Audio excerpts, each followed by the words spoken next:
Good afternoon, ladies and gents. My name is Andrew Walker from the SA Property Investors Network, and I'm super excited because I'm here with Paresh, who I've known for a number of years, and some awesome judges. And today we're going to be judging for the Investor of the Year 2024. Now, if you don't know of Investor of the Year, this is the fourth time that we're running it. We ran it in 2018, 2019, 2021, and it's coming up on the 14th of September this year in Johannesburg. And it's proudly sponsored by Absa Bank Home Loans, Tough Former Stanley, BSA Attorneys, Intergen, and a few other sponsors. And I'm here live in Umhlanga at the Absa Bank Home Loan offices, which is super exciting. And we're searching up for a nice lunch afterwards, won't we, Bruno? Definitely.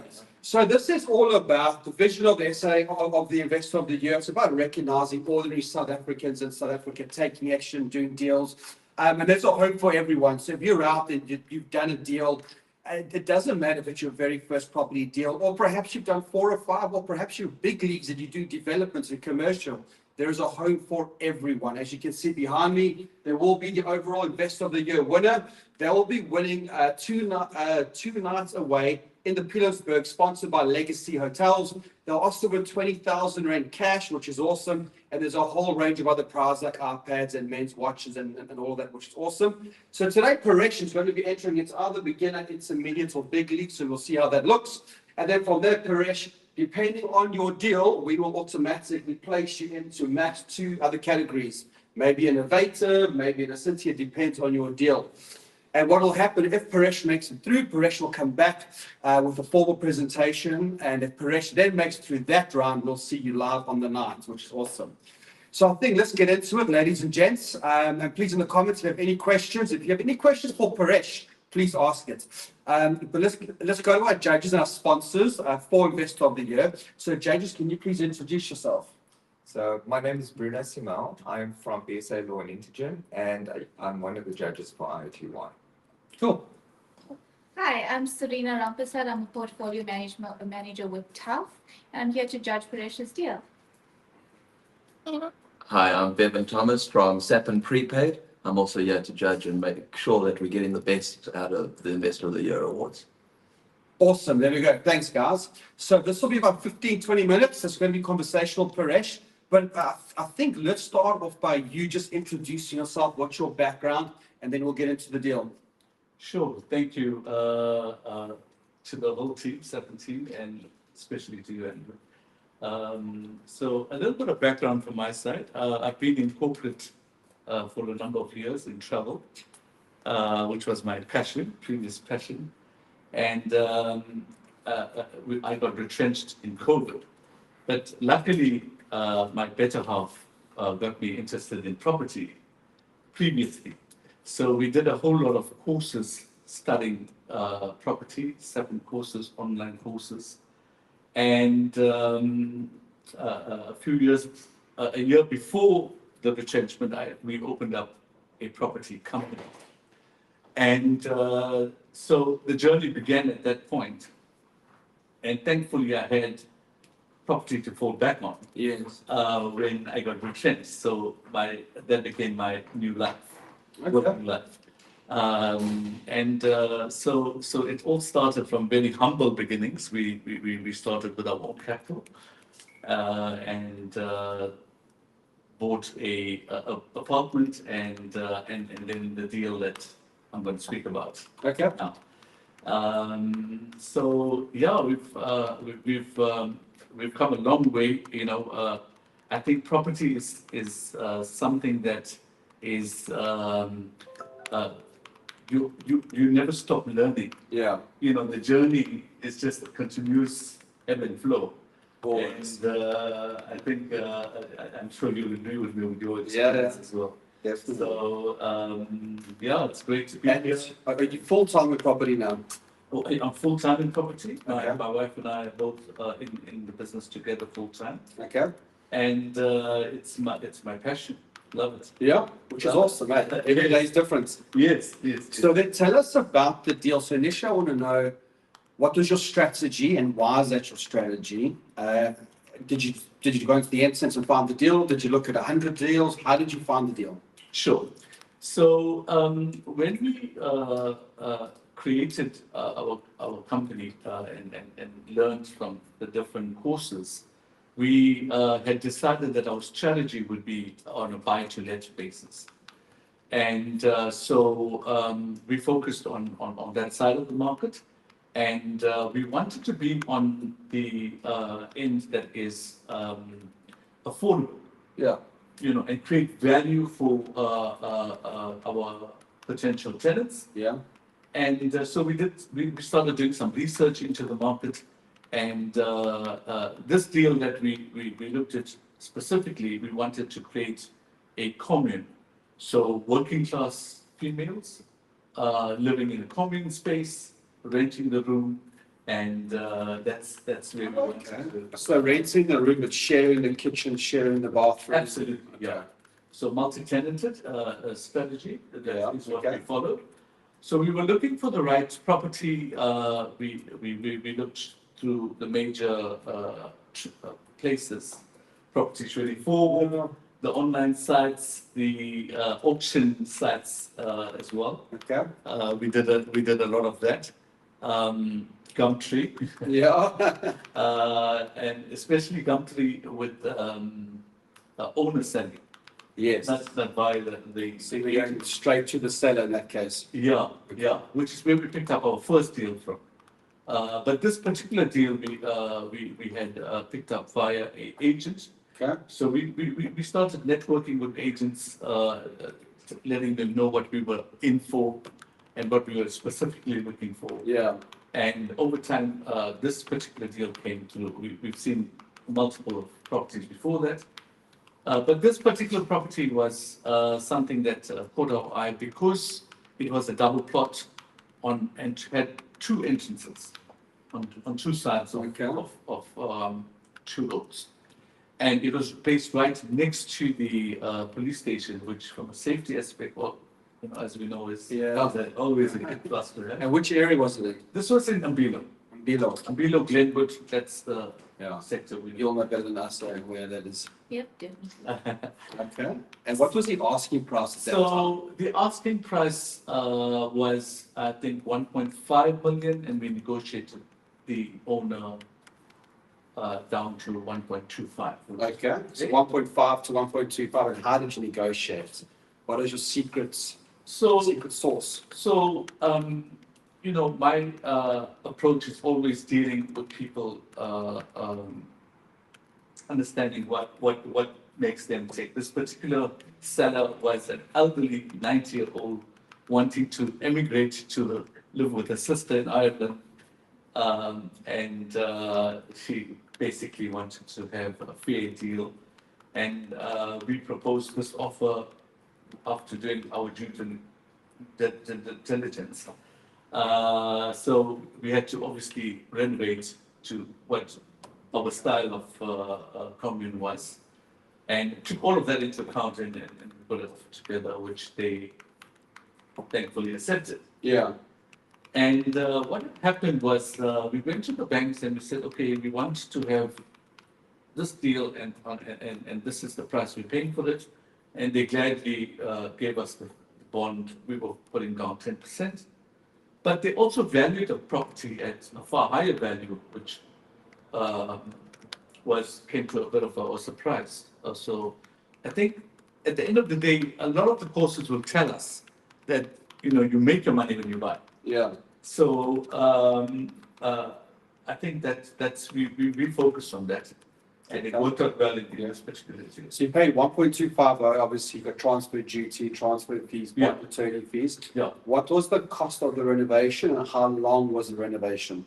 So the renovation took about 2 months, and the total cost of that renovation was just over 100K. Okay. Yeah. So 125 plus the hundreds, 135 plus your buying cost is probably about 70 grand around there, I'd imagine. About that much, yeah. Yeah. So 1350, so 1420. What did the bank value that? So when we asked for the insurance value, and the banks came and they valued the property at that stage, it was just over 1.9 million. Because it was a double plot and it was located in a nice neighborhood. So when we say double plot, two separate pieces of land or one? So it was one ERF. Yeah. About just under 800 square meters, but it had a large house, large home, and it had a granny flat. And our strategy was to demolish the granny flat and put up a larger home in its place. And then from a building plan perspective, everything was in order when you did your due diligence. Yeah, everything was in order when we did the initial due diligence. What we kind of didn't expect, which was a curveball for us, a learning curve, was they were part of the what do you call it, MAFA regulations. So that particular prop fell under MAFA, which we learned later on. And we had to go through that process first before getting the new building plans passed. So that took a bit longer, but nevertheless, we found it. So how many units in your, so is it a house that you've converted internally and built another house at the back? Or? Correct. So it was one large home, which we converted to meet our spec. And then we built an additional home, which with more rooms. Yeah. Okay, so how many rooms in each? So the initial house had initially had about 4 bedrooms and 2 lounges, and we then converted it into 8 rooms. And So we've got 8 rooms there, and then another 8 rooms in the new home that we built. The new home was specifically designed for en-suite rooms. Yeah. So we wanted to have a space where to be priced a little bit on the upper end of the room rental market, Yeah. and create a really good product that offered good value for money. Yeah. And tell me, when you financed that house, which bank was it? So we were clients of Standard Bank, and so we remained in that fold. What's this one? Standard Bank is Okay. the bank that our finances.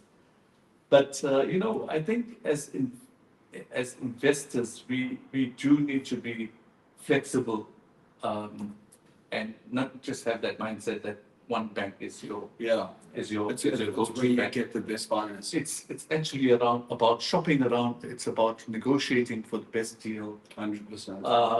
But I think we're pretty happy with where we are. No, that's good. Yeah. And your target market, you said, was females in the affordable space. Correct. Yeah. Is that still the case, and why that target?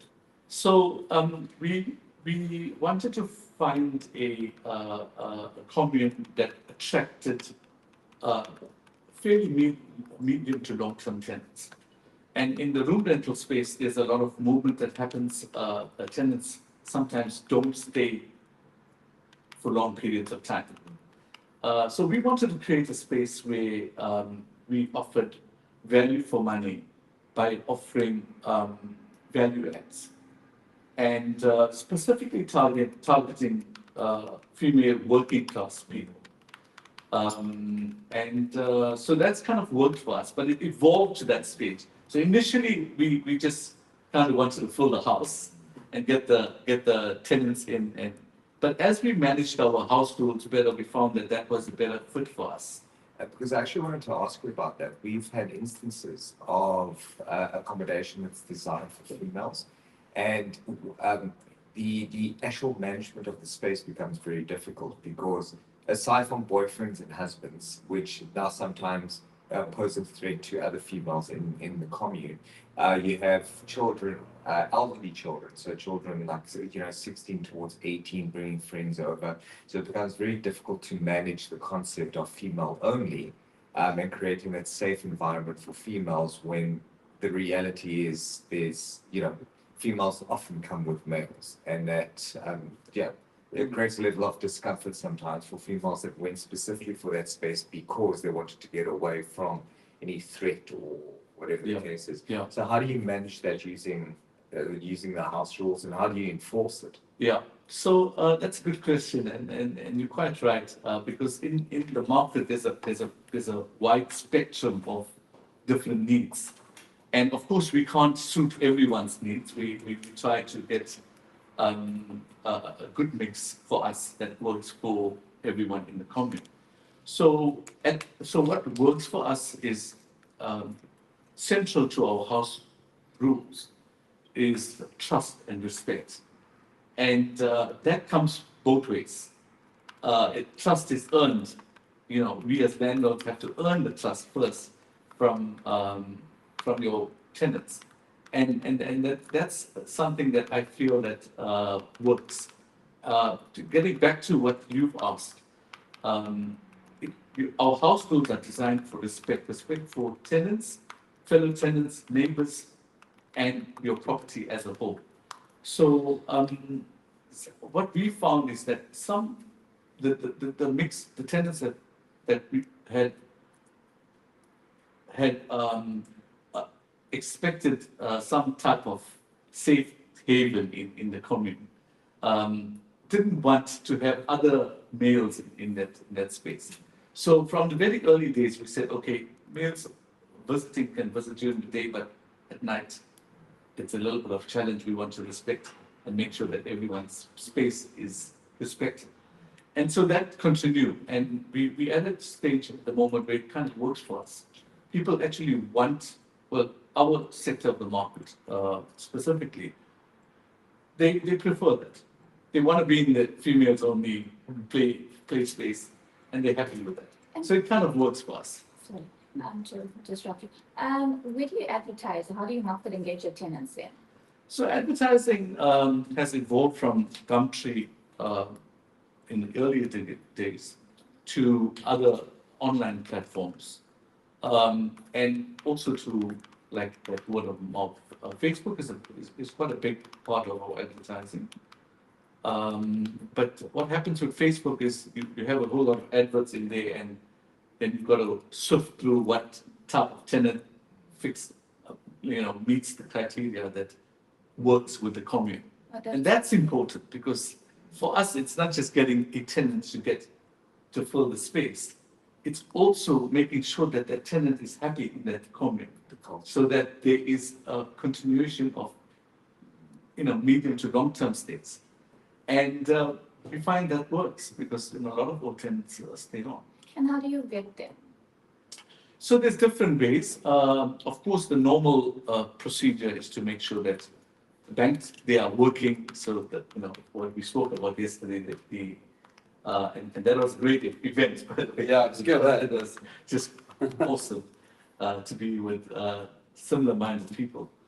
But so coming back to what you asked, vetting is a process. We ask for 3-month bank statements. We verify that the salary meets the bank statements and all the financial, part of it is all ticked up. We don't go to the extent of looking at TPN reports for a room that is going to cost, the rentals are average about 3,000 to 4,000 rands. So on the entry-level rooms, we don't really go to that extent. Isn't that a bit of a risk, bearing in mind like credit history, ability to have paid rent with previous landlords, and obviously the reporting function in TPN? So excellent question. So the risk is kind of majorly taken into account with deposits. So we get a 1-month deposit from the tenants, which most of the time they can afford to pay over 2 or 3 months. So it's stepped, it's kind of phased in. And then we look at, the kind of lifestyle aspects. And we go to the house rules, and then we ensure that, it's a good fit. So it's really nice that you got it to work, because obviously from my side, I would perceive certain risks with, for example, the history of the tenant, or not having the history of the tenant, purely controlling it just on the bank statement as a verification method. And then obviously because with TPN it gives you that history, at least you know, the experience that previous landlords have had with the specific tenant, which now you don't have. You don't have the luxury of having that data.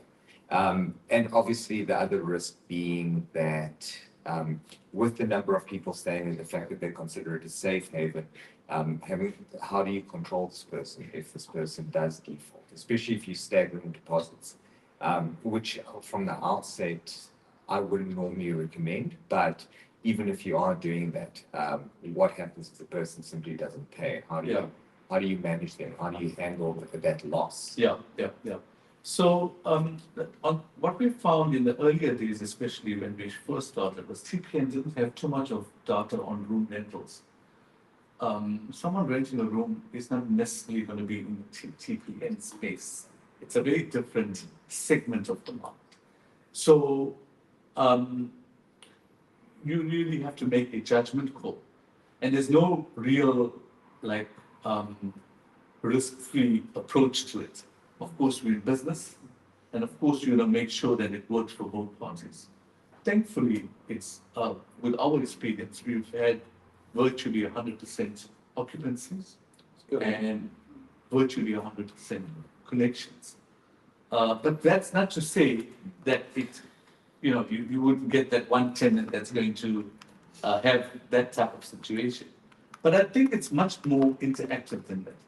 Because, and I was thinking of it last night when we were talking about this aspect of evictions with the group. And there's a lot of steps that goes before that in my mind. So as a landlord, what we try to do and what works for us is that you be the best landlord that you can and hands on. So if there's a problem, you resolve it. Our policies, it's a resolve same day. Yeah. So just to give an example, we've had, as I was driving to the events last night, get a WhatsApp that the washing lines had fallen down. And so within the hour, we got that fixed with our guy that's nearby and gets killed. That's all wrong. But that's hands-on. When you have that 24-hour commitment, that when you resolve something that's not working, your tenant knows that, you know what, this person I can trust. And you get that a lot back, it comes back in various ways, including payments on time. But we don't only rely on just trust and honesty. Of course, there's a set of house rules. So your house rules is basically your Bible. And in that house rules, we've learned over time to add in things that would make sure that commune is a place where it's livable and it's a place that makes it work for all parties that are involved. So, for example, if the tenant doesn't pay the rental on the first or the third of the month, then there's a late payment fee that gets enforced. But then it's just not just the fee. You interact with the person and say, "Oh, you're out of time here. You need to send me your proof of payment today." Most of the time, it's that same. So it's a relationship. It's not just a given that you. Is this pre-COVID or post-COVID? This is definitely post-COVID. Yeah. Question: how long have you been operating for? So we started just around COVID time. We started at COVID time. We just started, and then it was the lockdown. Yeah. So what happened was we had I think 3 or 4 tenants in there, which basically made sure that the place was okay. We weren't running at any financial loss, and we kept it going through a COVID And your tenants lockdown paid. through that. We didn't have any issues with that. We did have issues of slightly later payments, but we worked with payment plans during that time. Okay, so while we're on property management, I can hear that you self-manage your properties, right? Oh yeah. So when did you start your new the extra house that you built at the back, when was that done? So that was completed a year ago. Okay. Yeah. So it's been just over a year now that we're running the new house. Okay, and so is that also fully tenanted? Oh yeah, we were tenanted from the first month. In fact, I was a bit nervous about pricing because we were right on the top end of the room rental rates for that type of space. But I was actually we were quite surprised that the take-up was so fantastic. So how is that transition from 8 tenants now to 16? And what happens, because you're self-managing, what happens when you grow bigger? Because obviously that's your trajectory and that's your path. Yeah. Do you continue self-managing? Do you have someone on site to assist you? Your maintenance caretaker, how do you envisage your change as you grow? Yeah. So it's all about the team, right? It's you leverage with people. We talked about people yesterday. Yeah. So it's although I'm physically doing the admin part of it and the background before that, but on the ground, we have a housekeeper that does the cleaning service, and she's our ears and the eyes in the ground. And the housekeeper is also someone that I rely on. She adds value because there's not a lot of places where you can get cleaning service for 5 days a week. Yeah. So it's all these little extras. Like we have unlimited Wi-Fi. We have rent. The rental includes water and electricity that is capped to certain amounts. And these inclusions are the value adds that we find that it adds value to our tenants, and that's what makes them stay longer as well. So when you say capped at certain amounts, the rent includes water and electricity. Correct. And, Yeah. and what do you mean by capping? So of course it's not unlimited because then I've got to watch my expenses side. Yeah. So for example, we have a limit on what the water usage is. And then we buy the water and we put in So per room or? per house, per home, per person. But it's for the home, the 1 water meter for the house. So you monitor it constantly?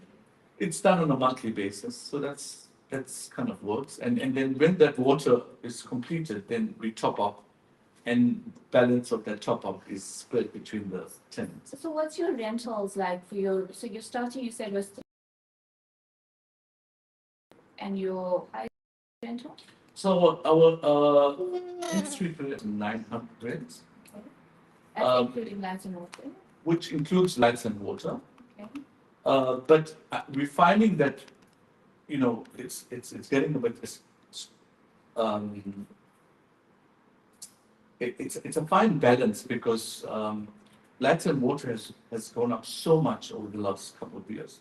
And We've had increases in those two expenses of in the region of 15 to 20% a year.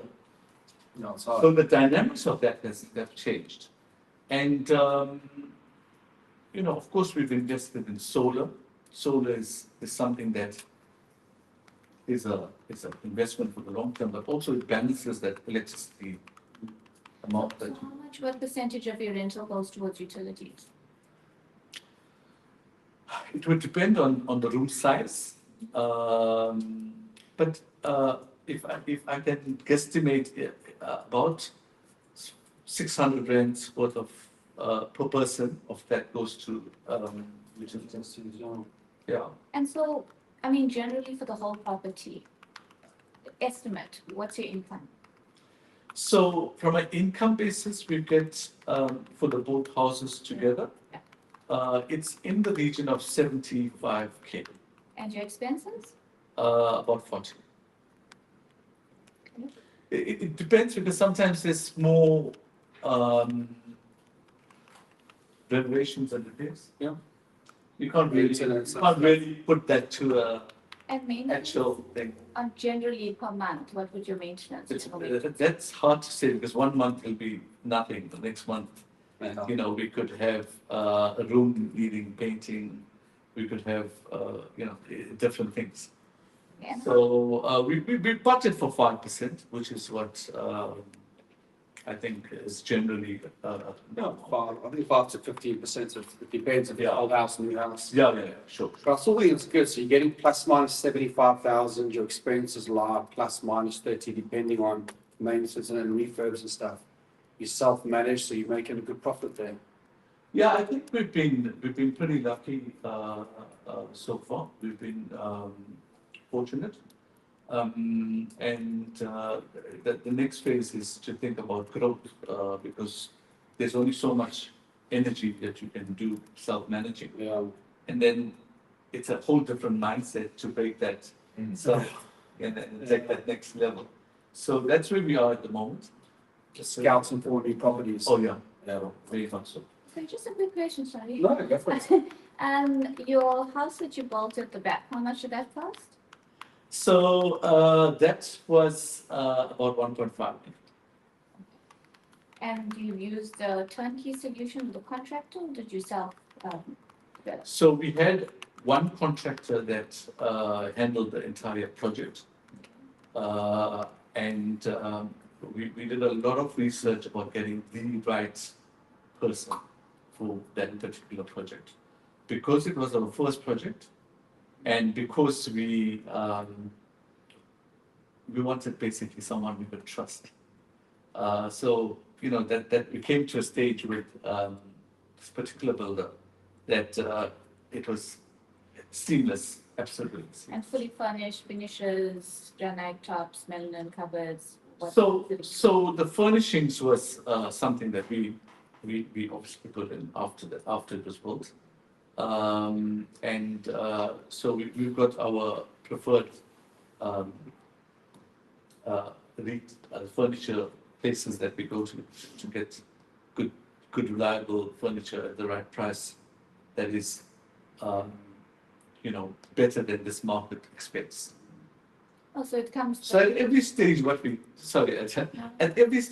try to do is look at where can we do better, where can we provide value, because we're not just looking at this from a short-term perspective. We always think about it.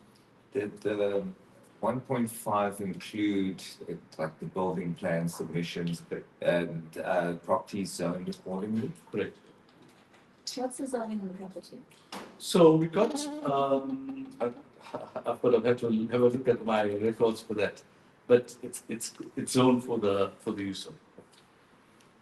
Bevan, anything from your side? You're quiet there, and then we'll start wrapping up because we are. So all the good questions are getting asked, and so I'm glad Serena's gone through the second phase. So you've basically done this project in two phases. So the initial phase was just the small renovation on the main house, which was brilliant. That's where you spoke to the 100,000 renovation cost, and that's helped you with the holding costs. You've stabilized the property, stabilized the whole strategy.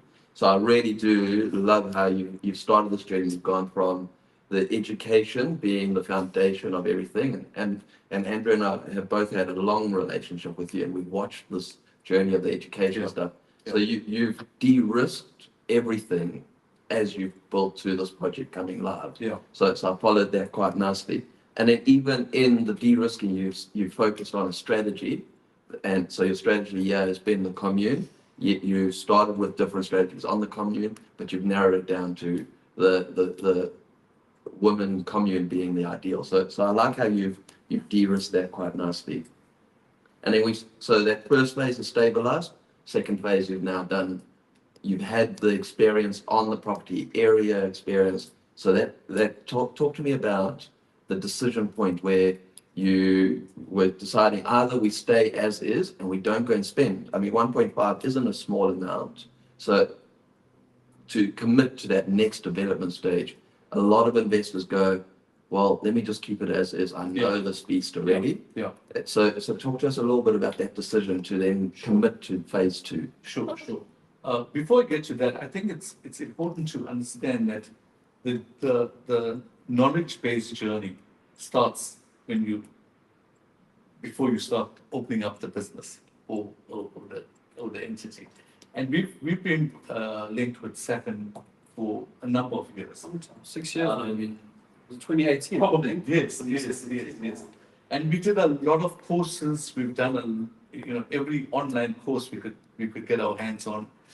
We attended the physical courses, and I must say we're so grateful to SAPIN for allowing us to get to that base where it's now you've got the knowledge, now it's the time for action. And then created the business and strategy. So those decisions were made at those very early stages, and it was a decision that we had to say, okay, we are spending 50,000-60,000 rands, and we're going to uplift ourselves in terms of the courses, which, and of course, paid for itself many times over since that decision, since we've studied those courses. So when the strategy was already made, it's a matter of sticking to the strategy. And the strategy for this particular project was that we were going to build 2 units. Because it was a June entrance, it was a large plot of land. So we had that vision, we had the strategy. It was just to follow through on that. And for us, it wasn't a difficult decision to have had, because we found success in the initial part. How did you fund the 1.5, if you don't mind me asking? So the 1.5 was self-funded, as well as funded from partly from our other previous property. We extracted the bond from that. And when I say self-funded, part of it was from the initial profits of the business, and we then had to try to put more capital into it. So we've got equity in the business. We got cash flow that's healthy. That sounds good, Paresh. It sounds good. I think we're out of time unless there's any last minute questions from you guys. No, from me. You sure? Paresh, that's awesome. So next steps are, I'm going to touch base with the judges this afternoon to see if you do move forward to the second round, which I'm sure you will. So well done in taking action. Thank you to the judges. Bevan from SAPIN-Prepaid meets helping our investors managing those electricity and water meters. And Serena, thank you from TAP. And we'll get Zika next time from Omstandi. And Bruno from BSA and Intergen, thank you. And thank you to Absa Bank Home Loans for allowing us to use their offices here in Umschlang. We've got a few people waiting outside. So Paresh, was it that scary to enter? Because people are scared to enter. No, I don't think it was scary to enter at all. It was quite an easy process. Yeah, it's easy, isn't it? I actually thought there would be a lot of admin and filling in forms and all that, but it was really Simple process. very So simple. what's your advice to other people that want to Oh, enter? please come forward. The more we learn from each other, the greater our knowledge will be, and it's just a huge positives all around. Absolutely. So there we are, ladies and gents. We are done for the day, Friday today. Have an awesome afternoon and a good weekend. And if you haven't done the deal, but you know someone that has done the deal, please go to investoroftheyear.co.za and nominate an investor for IOTY. And we'll see you on the 15th of September, 2024. Thank you.